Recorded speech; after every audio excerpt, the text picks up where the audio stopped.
आप सभी का स्वागत है जोहार मैम प्लेटफॉर्म पर। डियर ऑल, अब तक हमने पढ़ा कमर्शियल लॉ का टॉपिक इंडियन कॉन्ट्रैक्ट एक्ट 1872। अब हम आज की क्लास में पढ़ेंगे इंडियन पार्टनरशिप एक्ट 1932। अगर इंडियन कॉन्ट्रैक्ट एक्ट का कोई भी टॉपिक आप समझना चाह रहे हो और प्लेटफॉर्म पर नहीं आया हो अब तक, तो आप कमेंट करेंगे, मैं उसका एक सेपरेट वीडियो बना दूंगी। Indian partnership act 1932। बच्चों, जितना आसान सुनने में लग रहा है, ये उतना ही आसान टॉपिक है, लेकिन अगर हम इसे ईजिली पढ़ने की कोशिश करें, समझने की कोशिश करें, तो फिर लगेगा कि इससे बेटर और अच्छा कोई टॉपिक ही नहीं है। लेकिन ये जो कहानी है, ये जो स्टोरी है, वो यहीं से शुरू नहीं होती है। इसकी जो रूट है, इसकी जो जड़ है, वो कहीं ना कहीं इंडियन कॉन्ट्रैक्ट एक्ट 1872 से जुड़ी हुई है।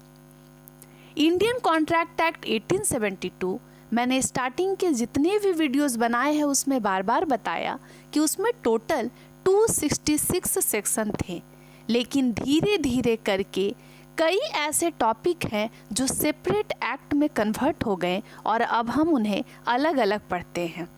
जैसे सेल्स ऑफ गुड्स एक्ट एक अलग एक्ट हो गया और उसके बाद हम उसे अलग से पढ़ते हैं, लेकिन एक समय पर वो इंडियन कॉन्ट्रैक्ट एक्ट का पार्ट था। तब आप सोच सकते हैं कि कितना broad area Indian contract act का था, जिसमें टोटल 266 सेक्शन शामिल थे। आज जब हम इंडियन पार्टनरशिप एक्ट 1932 पढ़ रहे हैं, तो हमें कहीं ना kहीं रिकॉल करना होगा थोड़ा सा उन पुराने कॉन्सेप्ट को, जब हम इंडियन कॉन्ट्रैक्ट एक्ट 1872 पढ़ रहे थे। आपको याद होगा कि मैंने बताया था कि सेक्शन 182 से 238 इंडियन कॉन्ट्रैक्ट एक्ट का, जिसमें एजेंसी के फंक्शन, एजेंसी के प्रोविज़न इंक्लूडेड हैं, उसके बाद सेक्शन 239 से सेक्शन 266 पार्टनरशिप का प्रोविज़न उसमें इंक्लूडेड था। इसका ये मतलब है कि इंडियन कॉन्ट्रैक्ट एक्ट 1872 का ही पार्ट इंडियन पार्टनरशिप था और पार्टनरशिप के सारे प्रोविज़न इंडियन कॉन्ट्रैक्ट एक्ट में मिल जाते थे। लेकिन वक्त एक ऐसा आ गया कि Indian partnership act Indian contract से अलग हो गया और एक सेपरेट लेजिस्लेशन में कन्वर्ट हो गया। अब हम उसे सेपरेट एक्ट के माध्यम से पढ़ते हैं। आपको पहला स्लाइड नज़र आ रहा होगा, एक कोट लिखा है मैंने हेलेन केलर का कि अगर हम अकेले हैं तो हम किसी भी काम को थोड़ा सा कर सकते हैं, लेकिन अगर साथ में जुड़ जाते हैं तो फिर काम जो है बहुत ज़्यादा हो सकता है और अच्छे से भी हो सकता है। हो सकता है मेरे थॉट प्रोसेस से आप सभी सहमत ना हो, लेकिन इंडियन पार्टनरशिप एक्ट जो है वो बहुत इम्पॉर्टेंट टॉपिक है और इसको हमें आराम से डिटेल में समझना होगा। कई बार अकेला चलना जो है वो फ़ायदेमंद होता है, लेकिन बिजनेस के पर्पस से आपके ऑर्गेनाइजेशन स्ट्रक्चर का सेटअप बता देता है कि आप किस तरीके के बिजनेस में इन्वॉल्व हैं, इंडल्ज हैं। चलिए आज फटाफट समझते हैं इंडियन पार्टनरशिप एक्ट 1932। बच्चों, इंडियन पार्टनरशिप एक्ट जिसकी हम आज शुरुआत करेंगे, सबसे पहले उसके कुछ माइन्यूट डिटेल को समझते हैं जो इसको और भी इंटरेस्टिंग बनाती है और इस जानकारी को आप कहीं और पा ही नहीं सकते हैं। लेकिन इस प्लेटफॉर्म के जरिए कुछ इंटरेस्टिंग फैक्ट अगर आप समझ जाते हैं, तो एग्जामिनेशन में जब आपकी कॉपी टीचर देखेंगे, पढ़ेंगे, तो वो बड़े इम्प्रेस्ड फील करेंगे, उन्हें अच्छा लगेगा। और जब टीचर को कॉपी अच्छा लग गया, मतलब मार्क्स अच्छा मिलेगा और टॉपिक में क्लैरिटी भी ज़बरदस्त आएगी। तो कुछ ध्यान देने योग्य बातें हैं, पॉइंट टू बी नोटेड है, पॉइंट्स टू पॉन्डर है, आप सुनिएगा ज़रूर। इंडियन कॉन्ट्रैक्ट एक्ट का 11 चैप्टर जो है वो पार्टनरशिप का था। पार्टनरशिप के जितने प्रोविज़न थे वो इंडियन कॉन्ट्रैक्ट एक्ट में लिखे थे और मैंने आपको बताया कि सेक्शन 239 से 266 जो कि इंडियन कॉन्ट्रैक्ट एक्ट का है, उसमें पार्टनरशिप के प्रोविज़न जो हैं शामिल थे। लेकिन ये बात पुरानी हो गई। अब इंडियन पार्टनरशिप एक्ट 1932 एक सेपरेट लेजिस्लेशन है, सेपरेट एक्ट बन गया है। पार्टनरशिप के सारे प्रोविज़न जो हैं वो इंडियन पार्टनरशिप एक्ट के अंदर गवर्न होते हैं, उससे चलते हैं। तो कहीं ना कहीं इंडियन पार्टनरशिप एक्ट का जो बैकग्राउंड है वो इंडियन कॉन्ट्रैक्ट एक्ट में छिपा हुआ है। और 11 चैप्टर जो इंडियन कॉन्ट्रैक्ट एक्ट का था, सेक्शन 239 से 266, उसमें पार्टनरशिप के प्रोविज़न शामिल थे। बच्चों, अगर कोई आपसे पूछता है कि इंडियन पार्टनरशिप एक्ट आया कब था, तो 1 अक्टूबर 1932 को Indian partnership act came into force. मतलब इंडियन कॉन्ट्रैक्ट एक्ट का जो 11 चैप्टर पार्टनरशिप था वो अलग एक्ट बन गया। और बना कब है? तो 1 अक्टूबर 1932 को फोर्स में आया है, इनफोर्सिएबल बाय लॉ हो गया है, सेपरेट एक्ट बन गया है। लेकिन बच्चों, इस एक्ट को पढ़ते पढ़ते आपको हैरानी होगी कि इंडियन पार्टनरशिप एक्ट 1932 का सिर्फ एक सेक्शन, ओनली वन सेक्शन जो है वो 1 अक्टूबर 1933 को आया, जो कि एक साल बाद आया। तो अब आपको लगता होगा कि मैम सेक्शन 69 में ऐसा क्या है? तो बच्चों, section 69 of Indian partnership act कहता है कि किसी भी पार्टनरशिप फर्म को जो है वो आप अगर नहीं रजिस्टर करते हैं, अगर वो नॉन रजिस्टर्ड होता है, तो फिर उसके सारे कंसिक्वेंसेस, उसकी सारी बातें सेक्शन 69 में है। वैसे आपको बताऊंगी कि पार्टनरशिप फर्म को रजिस्टर्ड करना कंपलसरी नहीं है, अब भी ऑप्शनल है। तो जनरली लोग पार्टनरशिप फर्म को रजिस्टर्ड नहीं करते, लेकिन हाँ, अगर ये नॉन रजिस्टर्ड होता है तो कुछ ना कुछ तो कॉन्सिक्वेंसेस होंगे, कुछ तो दिक्कत हो सकती है, कुछ तो फ़ायदा कम मिलेगा। और वो सारी डिटेलिंग जो है वो सेक्शन 69 में है, जो कि इंडियन पार्टनरशिप एक्ट 1932 के एक साल बाद आई। 1933 में 1 अक्टूबर को सेक्शन 69 जो है उसको डाला गया। तो कुल मिला के इस पूरे के पूरे इंडियन पार्टनरशिप एक्ट में अगर कोई पूछता है कि टोटल कितने सेक्शन हैं, तो 74 सेक्शन जो हैं वो इसमें पाए जाते हैं, मिलते हैं। और आपको दिख रहा होगा, ये मेरे हैंड रिटन नोट्स है, हो सकता है क्लैरिटी ज़्यादा ना हो, और क्योंकि कुछ पुराने पेजेस मुझे मिल गए जब मैं पढ़ाई करती थी, तो ये आपको फ़ायदा तो ज़रूर करने वाला है। बच्चों, ध्यान से सुनिएगा। 1 अक्टूबर 1932 को इंडियन पार्टनरशिप एक्ट इनफोर्सिएबल हो गया, एप्लीकेबल हो गया, और पूरे होल इंडिया में कहीं भी पार्टनरशिप से रिलेटेड कोई भी बिजनेस फंक्शन हो रहा है, वहाँ सभी जगह पर ये एक्ट लागू कर दिया गया। लेकिन नॉन रजिस्ट्रेशन की जो बातें हैं कि अगर कोई पार्टनरशिप रजिस्टर्ड नहीं है, अगर नॉन रजिस्टर्ड है, तो उसकी बातें जो है सेक्शन 69 में है, और उसमें उसके कॉन्सिक्वेंसेस जो है वो मेंशन्ड है, डाले गए हैं, मेंशन्ड हैं। बच्चों, जिस तरीके से जब आप बिजनेस की बात करते हैं, तो कोई भी बिजनेस उसके कैपिटल स्ट्रक्चर को देख करके हम पता लगा सकते हैं कि वो किस नेचर का है, किस तरीके का ऑर्गेनाइजेशन है। जैसे आपने नाम सुना होगा, public company, government company, proprietorship firm, LLP, और भी बहुत सारे नाम। लेकिन सबके कुछ एडवांटेज हैं, कुछ डिसएडवांटेज हैं। उसी तरीके से इंडियन पार्टनरशिप एक्ट जो है उसमें पार्टनरशिप के सारे प्रोविज़न, सारे केस लॉ और सारे एक्ट मेंशन्ड हैं। तो कुल मिला के 74 सेक्शन जो है इंडियन पार्टनरशिप एक्ट कवर करता है। आपके लिए बस एक काम है, वैसे मैं सारे टॉपिक को आसान कर रही हूँ, लेकिन एक्ट को डाउनलोड कर सकते हैं आप। 74 सेक्शन है, जब जब वक्त मिले आप पढ़ें, और जब आप पढ़ेंगे एक्ट को तो एक्ट के अंदाज में पढ़ें, उसके बारीकी को समझें, उसको डिटेल में पढ़ें। इंडियन पार्टनरशिप एक्ट जो है बच्चों 1932 अब एप्लीकेबल है होल इंडिया पर, हर जगह एप्लीकेबल है। लेकिन पार्टनरशिप फर्म में, पार्टनरशिप में कितने पार्टनर्स इंक्लूडेड होंगे, इसकी जानकारी इंडियन पार्टनरशिप एक्ट में है ही नहीं। तो अब आप बोलेंगे मैडम ये क्या खेल है, क्या तमाशा है?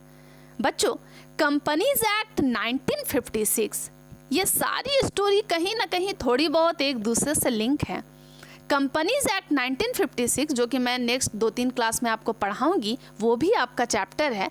कंपनीज एक्ट 1956 में ये बताया गया है कि जो किसी भी फर्म में, किसी भी पार्टनरशिप में अगर पार्टनर हो रहे हैं, पार्टनर बन रहे हैं, तो फिर बैंकिंग बिजनेस के लिए 10 पार्टनर की ज़रूरत होती है और नॉन बैंकिंग स्ट्रक्चर के लिए 20 की ज़रूरत है। लेकिन अब ये जो रूल है ये एप्लीकेबल नहीं हो रहा है, 10-20 का फॉर्मूला नहीं लग रहा है। तो ये बातें पार्टनरशिप में तो लिखी नहीं गई, लिखी रही तो कंपनीज एक्ट 1956 में। कंपनीज एक्ट 1956 कहता है कि किसी भी पार्टनरशिप में अगर वो बैंकिंग नेचर का काम कर रहा है तो 10 पार्टनर की ज़रूरत है, और अगर कोई दूसरे तरीके का पार्टनरशिप है तो फिर अदर बिजनेस के लिए 20 पार्टनर की ज़रूरत है। लेकिन बच्चों, वापस से कंपनीज एक्ट 1956 जो है अब वो एप्लीकेबल नहीं है, क्योंकि कंपनीज एक्ट 2013 जो है वो रनिंग न्यू एक्ट जो है वो हमारे पास है, और वो कहता है कि अब जो है मैक्सिमम नंबर ऑफ पार्टनर किसी भी पार्टनरशिप फर्म में होंगे तो उनकी संख्या, उनकी जो लिमिट है वो 50 होगी, 50 होगी।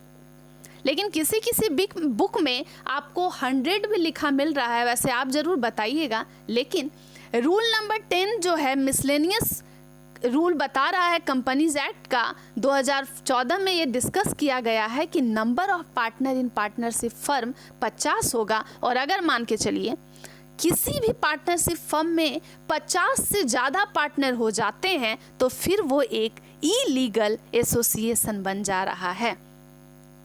लेकिन करेंट स्टेटस यही है कि मैक्सिमम नंबर ऑफ पार्टनर जो हैं वो 50 हैं।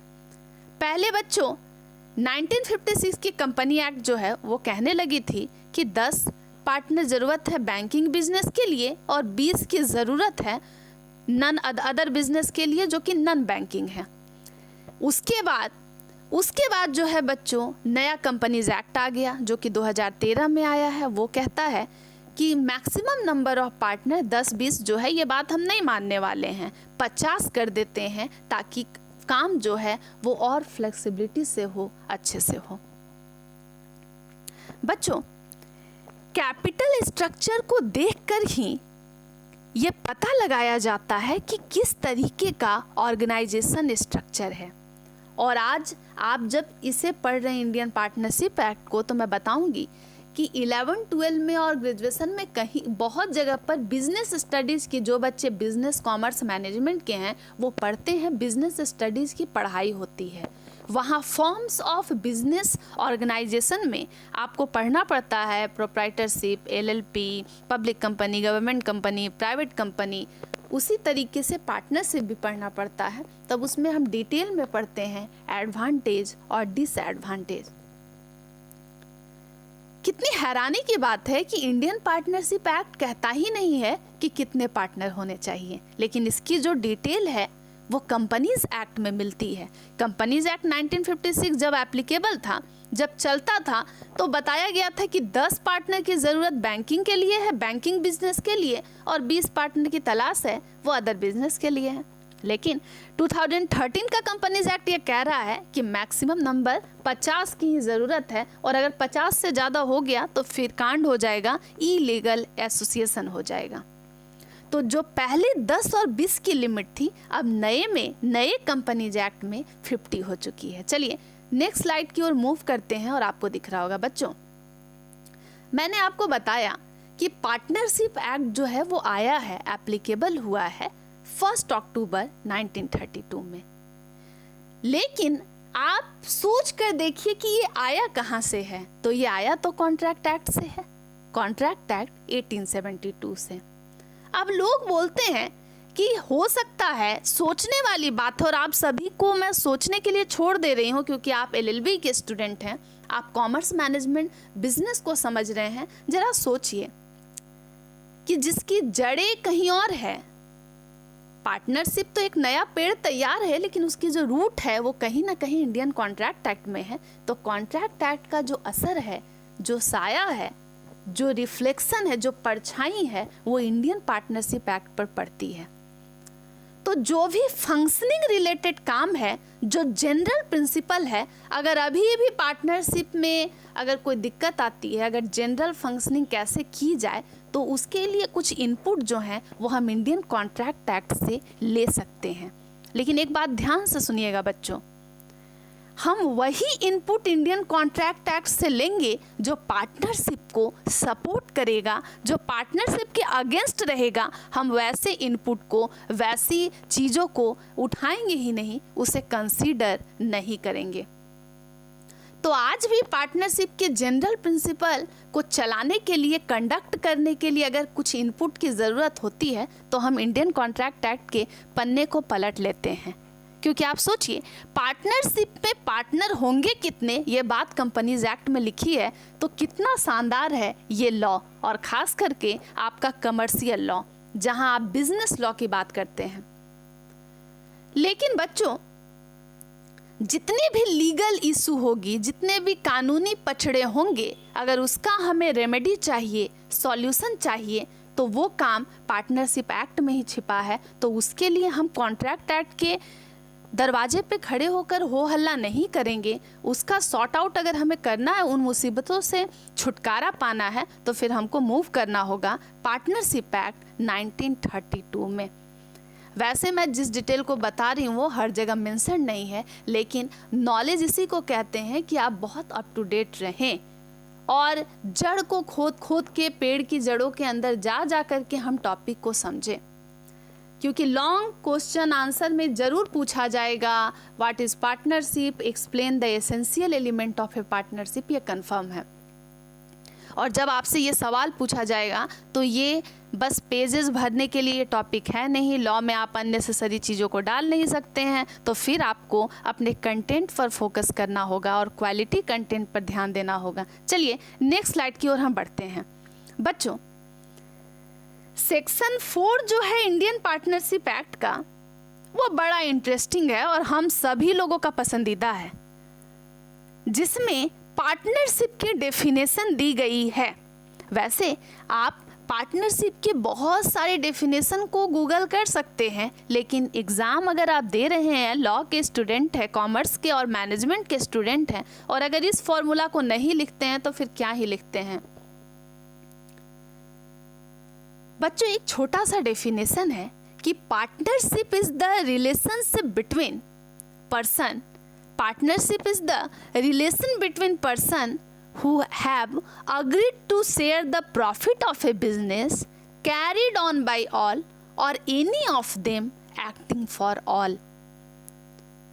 तो ये जो डेफिनेशन है ये सेक्शन 4 में लिखा हुआ है, और कहाँ लिखा हुआ है? Indian partnership act 1932। बच्चों, इसका ये मतलब है कि पार्टनरशिप तभी फॉर्म होगा, तभी बनेगा जब पार्टनर अग्री करेंगे कि वो प्रॉफिट और लॉस को बांटेंगे, अगर वो पार्टनरशिप में आ जाते हैं। और हाँ, एक पार्टनर जो है वो और लोगों के बिहाफ में भी काम कर सकता है, और इस कॉन्सेप्ट को हम कहते हैं म्यूचुअल एजेंसी का कॉन्सेप्ट। चलिए कुछ हम इसके क्वालिटीज़ को पढ़ते हैं, कुछ फीचर्स को पढ़ते हैं, एसेंशियल एलिमेंट को पढ़ते हैं, नेचर को पढ़ते हैं। तो अगर एग्जाम में आपसे पूछता है nature, characteristic, symptom, essential element of partnership, इसका मतलब है, सिंपल सी बात है कि फीचर ऑफ पार्टनरशिप पूछ रहा है कि पार्टनरशिप का लक्षण क्या है, पार्टनरशिप बनता कैसे है। तो पहला पॉइंट है बच्चों, there must be a contract. अब तो हम उतने बुद्धू हैं नहीं, हम तो समझदार हो गए। हमें मालूम है कि पार्टनरशिप आया कहाँ से है भाई, तो आया है इंडियन कॉन्ट्रैक्ट एक्ट से। और इंडियन कॉन्ट्रैक्ट एक्ट यही तो बात करता है कि एक अग्रीमेंट को, जो पार्टनरशिप है, पार्टनर्स ने अग्रीमेंट किया, और जैसे ही पार्टनर ने अग्रीमेंट किया वो वैलिड कॉन्ट्रैक्ट बनेगा। और एक अग्रीमेंट को कॉन्ट्रैक्ट बनाने की ही तो बात करता है इंडियन कॉन्ट्रैक्ट एक्ट 1872। लेकिन जरूरी नहीं है कि इंडियन कॉन्ट्रैक्ट एक्ट 1872 में जितनी सारी बातें कही गई है वो पार्टनरशिप में लागू हो। फिर भी पार्टनरशिप को बनाने के लिए जो पहली क्राइटेरिया है कि there must be a contract, तो जो पार्टनर के बीच में अग्रीमेंट होगा वो कॉन्ट्रैक्ट होना चाहिए, वैलिड अग्रीमेंट होना चाहिए। मतलब वैलिड कॉन्ट्रैक्ट होना चाहिए। इसका ये मतलब है कि पार्टनरशिप बनता ही तब है जब एग्रीमेंट बनता है दो लोगों में या दो से अधिक लोगों में। तो पहली तो यही खूबी है कि साथ में हम लोग आए, चार दोस्त जमा हुए और बात करने लगे कि चलो ना साथ में एक साथ हो जाते हैं, हम साथ साथ हैं। तो पहला पॉइंट तो बच्चों ये क्लियर हो गया और मुझे लग रहा है आप समझ भी पा रहे हैं कि पार्टनरशिप होने की पहली शर्त है। और हाँ बच्चों, ये जितनी क्वालिटी है अगर उसमें से एक भी मिसिंग हो गया तो फिर वो पार्टनरशिप तो नहीं होने वाला, तब वो कुछ और हो जाएगा। और हमें कुछ और तो बनाना ही नहीं है, बनाना है पार्टनरशिप। तो पार्टनरशिप होने की पहली शर्त है तीन दोस्त साथ में बिजनेस करेंगे, तीन दोस्त साथ में, चार दोस्त आकर के साथ में पार्टनर बन के एक ऑर्गेनाइजेशन बनाएंगे जिसको कहेंगे हम पार्टनरशिप फर्म। उसकी पहली शर्त है कि there must be a contract. चार लोग आए, एक अग्रीमेंट बना और वो भी अग्रीमेंट वैलिड नेचर का होना चाहिए। ऐसा ना हो बच्चों कि उसमें कुछ कमी हो, जबरदस्ती किसी के बिना फ्री कंसेंट के बंदूक उसके सिर पे लगा करके जबरदस्ती पार्टनर बनाए, ऐसा नहीं होता है। म्यूचुअल अंडरस्टैंडिंग से सब एक साथ आते हैं, एक साथ उन्हें पसंद आता है कि चलो साथ में बिजनेस शुरू करते हैं। लेकिन साथ में शुरू तो करते हैं पर इसके कई नुकसान भी हैं, धीरे धीरे करके हम वहां तक भी पहुंचेंगे। दूसरा पॉइंट बच्चों, पार्टनरशिप फर्म बनने की दूसरी जो सबसे बड़ी शर्त है कि ये दो और दो से अधिक लोगों के साथ होता है। सुन के ये लग रहा है पार्टनर बनना है भाई, हम अकेले अकेले के खुद के तो पार्टनर बनेंगे नहीं, एक दोस्त तो चाहिए ही, एक और भी मिल गया तो बड़ी बात है। और हम सभी सोशल एनिमल हैं, बैठे बैठे लोग पार्टनर बन जाते हैं। और आपको मालूम होगा कि एक गोविंदा का फिल्म था जो पार्टनर फिल्म, उसमें एक गाना भी था, do you want a partner be partner, तो ये तो आपने सुना ही होगा। तो पार्टनर बनने के लिए जो सबसे बड़ी दूसरी शर्त है कि दो या दो लोगों से अगर अधिक लोग जुड़ जा रहे हैं तो हम पार्टनर बन सकते हैं और एक पार्टनरशिप फर्म में आ सकते हैं। लेकिन बच्चों यहाँ पर्सन का मतलब नेचुरल पर्सन भी है और आर्टिफिशियल पर्सन भी है। मैंने लिख दिया है एनपी भी है और एपी भी है। मैम ये क्या होता है? तो बच्चों आपको हैरानी होगी कि एक कंपनी भी पार्टनर बन सकती है। जैसे बच्चों समझने के लिए आप ऐसे समझिए कि हिंदू अनडिवाइडेड फैमिली, वैसे मैं एक सेपरेट वीडियो बनाऊंगी अगर आपके सिलेबस का पार्ट होगा, नहीं तो आप लोगों को समझाने और सिखाने के लिए ज़रूर बना दूंगी। दो हिंदू अनडिवाइडेड फैमिली बच्चों एक होता है, कॉन्सेप्ट होता है, वो बिजनेस ऑर्गेनाइजेशन का एक फॉर्म है जिसमें एक कर्ता होता है। और ये जो है बच्चों वो एक सेपरेट लीगल एंटिटी जो है वो नहीं होती है, वो अपने इंडिविजुअल कैपेसिटी में पार्टनर बन सकते हैं। और ये बातें जो है हम फ्यूचर में डिस्कस करेंगे, वरना कॉन्सेप्ट और पेचीदा हो जाएगा। तो एक कंपनी भी जो है वो पार्टनर बन सकती है, मतलब नेचुरल पर्सन तो है ही, और कंपनी जो कि आर्टिफिशियल पर्सन है वो भी पार्टनर बन सकती है। और ये जो है इंटरेस्टिंग फैक्ट है बच्चों। थर्ड पॉइंट है who agree to carry on a business. तो वैसे कोई दो लोग या दो से अधिक लोग जो बिजनेस को करना चाहते हैं वो पार्टनर बन सकते हैं। लेकिन इसका बिजनेस का यहाँ मतलब है बच्चों, बिजनेस भी वो होगा, वो ऑक्यूपेशन भी हो सकता है और वो प्रोफेशन भी हो सकता है। तो यहाँ पर business plus occupation plus profession, उसे ही हम कहने वाले हैं बिजनेस। अब आप सोच के देखिए, सिंगल ट्रांजैक्शन अगर कोई करता है तो क्या वो बिजनेस है? नहीं, मुझे तो नहीं लगता है, क्योंकि ये बिजनेस में आता ही नहीं है। हम लोग साथ में हम लोग कुछ एक गुड्स को खरीद लेते हैं, दो तीन लोग गुड्स को खरीद लेते हैं, आपस में ही डिस्ट्रीब्यूट कर लेते हैं, तो ये तो बिजनेस नहीं हुआ। लेकिन आप सोच कर देखिए बिजनेस होगा कैसे। फॉर एग्जाम्पल, हम आप और दो चार और लोग एक बहुत बड़ी प्रॉपर्टी को परचेज कर लेते हैं। उस प्रॉपर्टी पर हम लोग एक घर बना लेते हैं, बिल्डिंग बना लेते हैं, बड़ा सा महल बना लेते हैं। अब उसको कंस्ट्रक्शन करा के हम रेंट पे दे देते हैं। अब मान के चलिए कि पूरे के पूरे बिल्डिंग से 5 लाख या 10 लाख रुपया रेंट आता है हमारा। तो हम सभी पार्टनर जो हैं वो एक दूसरे में जो जितनी कैपेसिटी में रहेगी, जितना हमने पैसा लगाया है, बांट लेंगे उस रेंट के अमाउंट को।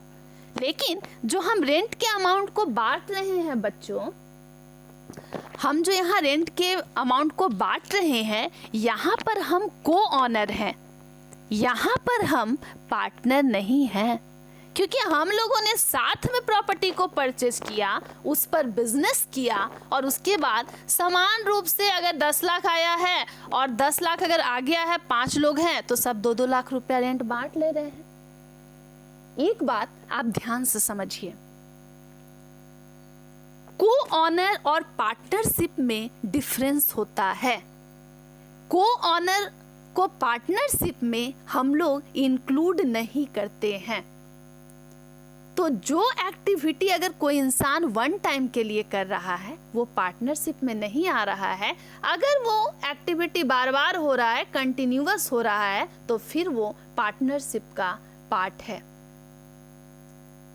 जैसे थर्ड केस हम समझते हैं, हम एक प्रॉपर्टी खरीद लेते हैं, उसको डेली बाई कर रहे हैं, सेल कर रहे हैं, उसमें जो कमीशन आ रहा है हम बांट ले रहे हैं। ऐसे केस में जनरली आप पार्टनरशिप को देखेंगे, कई बिल्डर्स ऐसा काम करते हैं।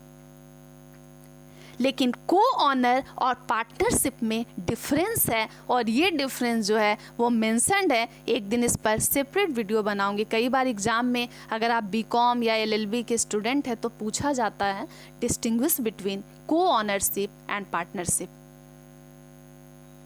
बच्चों, वैसे लोग जो साथ बिजनेस करने के लिए अग्री हो गए हैं वो कहलाते हैं पार्टनर, और वो आ जाते हैं पार्टनरशिप फर्म में पार्टनर बनके। नेक्स्ट पॉइंट है बच्चों, और जो नेक्स्ट पॉइंट है बच्चों उसको समझने से पहले एक बात समझिए। मैंने लिखा है with the object of sharing profit. तो जितने पार्टनर आ रहे हैं उनके आने का इरादा जो है वो प्रॉफिट को लेने से है, प्रॉफिट को उठाने से है, प्रॉफिट को अपनाने से है। तो इसको दूसरे तरीके से आप कैसे समझेंगे कि अगर 2 पार्टनर आए, 3 पार्टनर आए, साथ में आए हैं और बिजनेस कर रहे हैं, पार्टनरशिप में हैं, तो उनका उद्देश्य जो होगा कि अगर वो साथ में बिजनेस कर रहे हैं तो प्रॉफिट तो आएगा, और पार्टनर आते हैं तो खाली हाथ नहीं आते हैं, वो कैपिटल लेके आते हैं। और अगर कोई पैसा लेकर आया है तो फिर तो वो बोलेगा कि मुझे भी मेरा हिस्सा दो। अगर कुछ पैसा आ रहा है, कुछ कमीशन मिल रहा है, तो उसमें जो है मैं भी तो रहूँगा, क्योंकि मेरी भी हिस्सेदारी होगी, मैंने भी तो कैपिटल कंट्रीब्यूट किया है। और ये बात आपको मालूम होगा जब आप पढ़ेंगे types of partner in a partnership firm. तो सारी जो कड़ी है वो सब एक दूसरे से कनेक्टेड है। तो बच्चों, कहीं ना कहीं पार्टनर जो है अगर किसी पार्टनरशिप फर्म में आते हैं तो वो उनका एक इरादा होता है कि वो प्रॉफिट शेयर करें। लेकिन यहाँ से प्रॉफिट नहीं शेयर करना, अगर पार्टनरशिप फर्म को लॉस होता है तो फिर उनके पास अनलिमिटेड लायबिलिटी भी होती है और उस लायबिलिटी को भी चुकाना पड़ता है। तो सिर्फ एक ये केस नहीं है कि कोई पार्टनर अगर पार्टनरशिप फर्म में आते हैं तो उनका मकसद सिर्फ प्रॉफिट शेयर करने से होता है। जैसे एक एम्प्लॉय कहता है एक एम्प्लॉयर कहते हैं अपने लोगों से कि मान लो मैं कोई सामान को कुछ सेल कर रहा हूँ और मुझे कुछ कमीशन मिलेगा, मैं तुम लोगों में भी बांट दूंगा। बच्चों, सिर्फ यहाँ इसी से नहीं है, अगर किसी पार्टनरशिप फर्म में प्रॉफिट हो रहा है अच्छी बात है, लेकिन अगर लॉस हो जाता है तो फिर लॉस को सबको मिलके उठाना होगा। और यही है पार्टनरशिप में सबसे बड़ी दिक्कत कि प्रॉफिट हुआ तब तो भाई सब खुश हैं, सब मालामाल है, लेकिन नुकसान हुआ तो फिर सबको साथ में रोना है, क्योंकि हम साथ साथ हैं। इसी फॉर्मूले पे ही तो पार्टनरशिप बना है। इसका ये मतलब है कि सिर्फ प्रॉफिट शेयरिंग करने से ही हम पार्टनर नहीं बनते हैं, साथ में मिलके हमको नुकसान भी उठाना पड़ता है, लॉस भी बियर करना पड़ता है। और जो सबसे लास्ट का है बच्चों, the business must be carried on by all or any of them acting for all.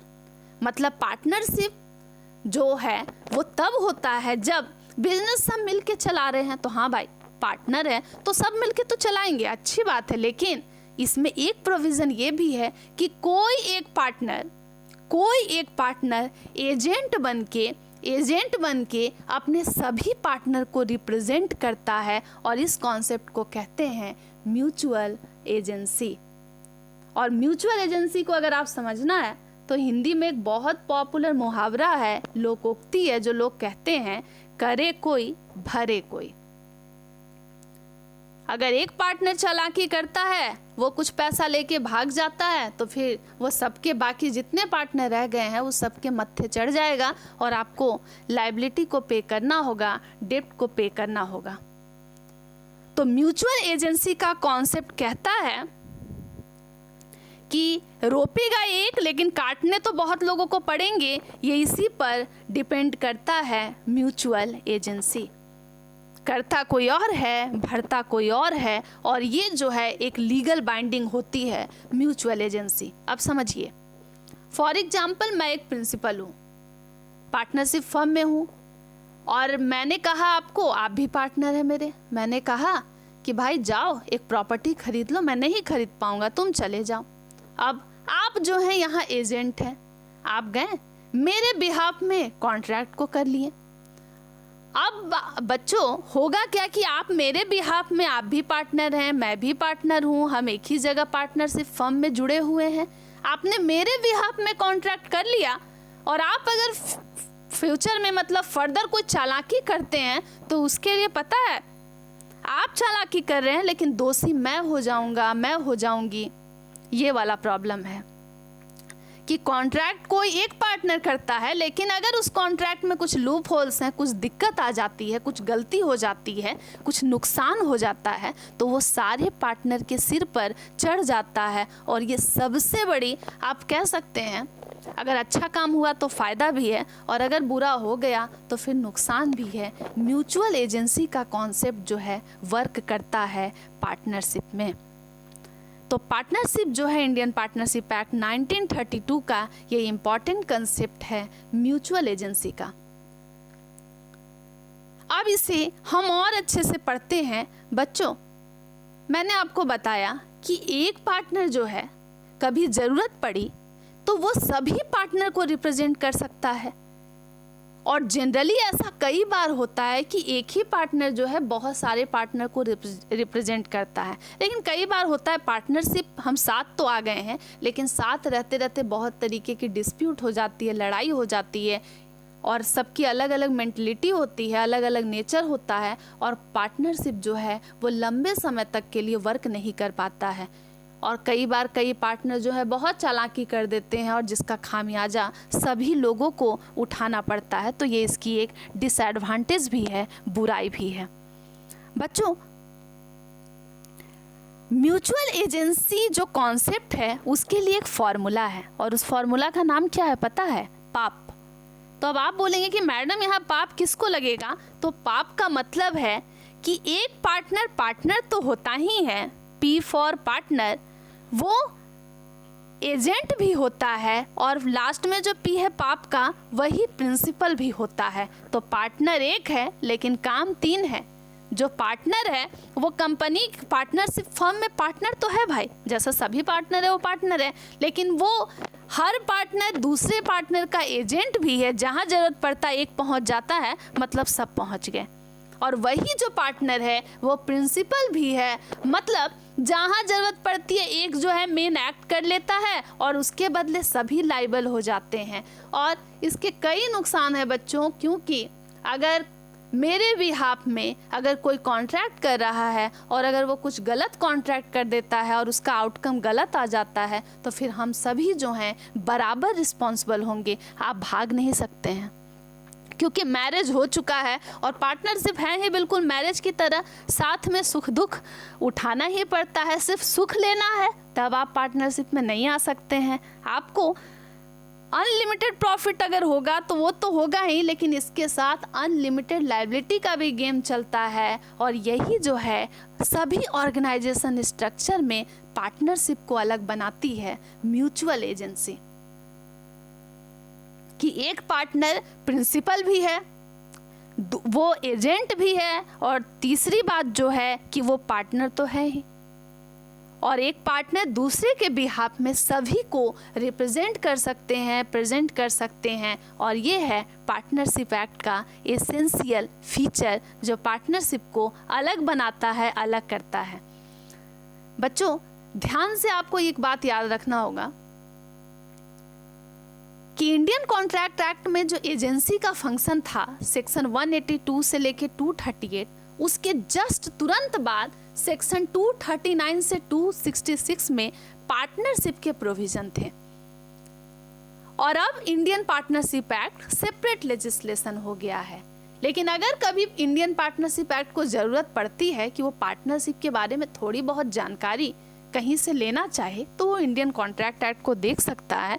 Daily कुछ जनरल बातें हैं, वो जनरल बातें यूज कर सकता है। लेकिन हाँ, कुछ भी अगर लीगल पचड़ा हो रहा है, लीगल फंक्शनिंग में कोई भी इशू है, लीगल मैटर कुछ भी हो रहा है, तो उन सभी सवालों का जवाब हमें मिलेगा इंडियन पार्टनरशिप एक्ट 1932 में।